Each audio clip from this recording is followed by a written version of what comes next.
Merhabalar, örgü modelleri tasarıma hoş geldiniz.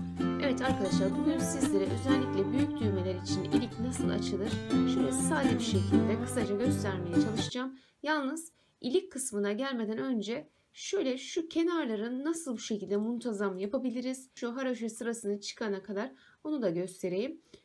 Daha sonra iliğimizi açalım. Kenarlara ya lastik yaparız veyahut da haroşa yaparız. Dolayısıyla ben haroşa üzerinde 11 ilmek üzerinde gösterdim. Birazcık yükselttim. Şöyle bir gösterebilmek adına. Bakın 2, 4, 6, 8, 10, 11. 11 tane ilmekle başladım. Şimdi bakın örerken şu son 2'deki ilmeğimizi örmeden şişimizi alıyoruz. Dönüyoruz. Ve bu 2 taneyi döndükten sonra örüyoruz. 1 2. Biraz da böyle hafiften sıkıyorum. Çok hafif diğerlerine göre.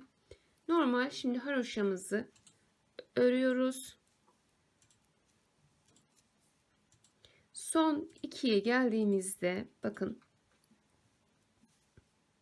Son 2'ye geldiğimizde ipi öne atıyoruz şöyle. Bu 2 taneyi örmeden şişimizi alıyoruz. Bu kadar. Bu kadar basit. Hemen dönüyoruz. Bakın. Burada örüyoruz. Ve bu şekilde muntazam bir kenar elde ediyoruz. Tamamını örmüş olsak bu kadar muntazam bir kenar elde edemeyiz arkadaşlar. İsterseniz deneyebilirsiniz. Şimdi son 2'ye kadar normal haroşa örelim. Bir sonraki sırada da iliğimizi açalım.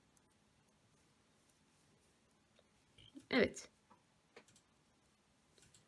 Bakın son 2 ilmeğe kadar ördüm. Ne yapıyoruz? Şu ipi öne atıyoruz. Ve buradaki 2 tane ilmeği şişimize aktarıyoruz. Dönüyorum. Ve baştan bakın baştakini alıyorum. Örüyorum. Ardından ikinciyi alıyorum ve bu kadar basit bir işlemle bu şekilde harika bir kenar elde ediyorum.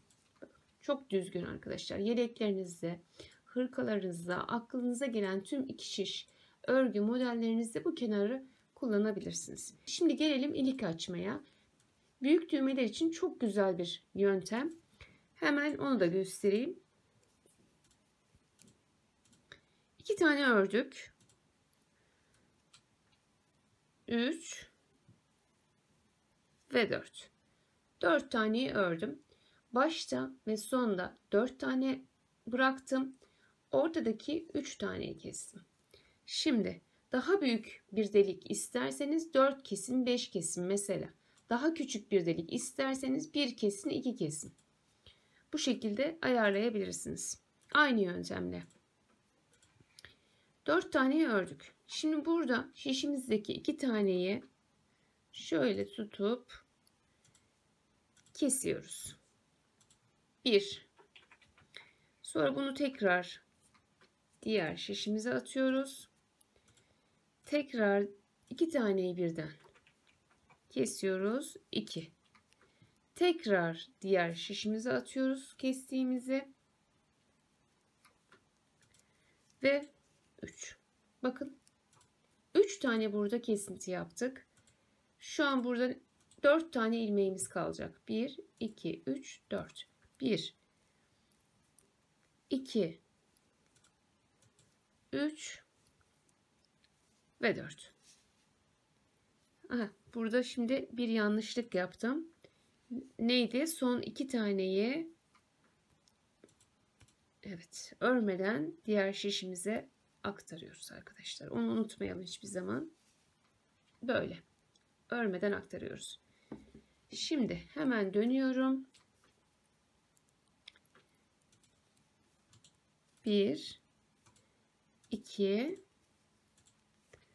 3 ve 4. Biz burada kaç tane kestik? 3 tane. 3 taneyi şimdi tekrar artırıyoruz. Bak, şöyle parmağınıza dolayın.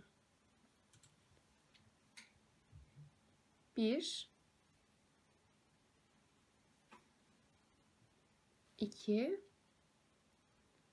çok gevşek olmasını istemiyorsanız çok gevşek bırakmayın. 3. 3 tane ilmeği artırdım. Şurada kestiklerimi burada tekrar artırmış oldum. Tekrar 4 ilmeğimi örüyorum. 1, 2, son 2'yi her zaman ne yapıyoruz? Şu şekilde ipi öne alıyoruz ve diğer şişe aktarıyoruz. Bu şekilde. Tekrar dönelim. Yine 2 ilmeğimizi örelim. 1, 2, 3 ve 4. Burada artırdığımız 3 taneyi çok gevşek artırmayalım. Çok büyük olmasın arkadaşlar. 1, 2, ben biraz gevşek artırmışım.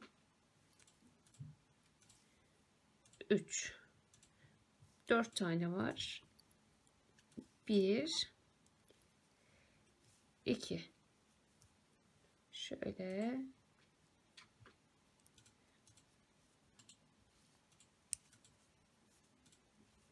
Dönelim. Tekrar.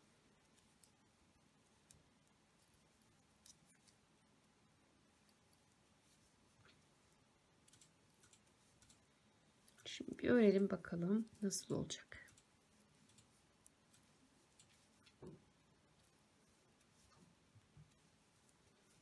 Evet, son 2 kaldı. Yine ipimizi öne alıyoruz. Diğer şişimize aktarıyoruz ve kenar görüntüsüne bakın. Harika. Evet arkadaşlarım, bakın buradan rahatlıkla büyük bir düğme geçer. Küçük açmak istiyorsanız 3 yerine 2 kesersiniz, 1 kesersiniz, küçük bir delik yaparsınız. Daha büyük açmak istiyorsanız da 11 değil de 13 ilmekle başlarsınız, 5 tane kesersiniz.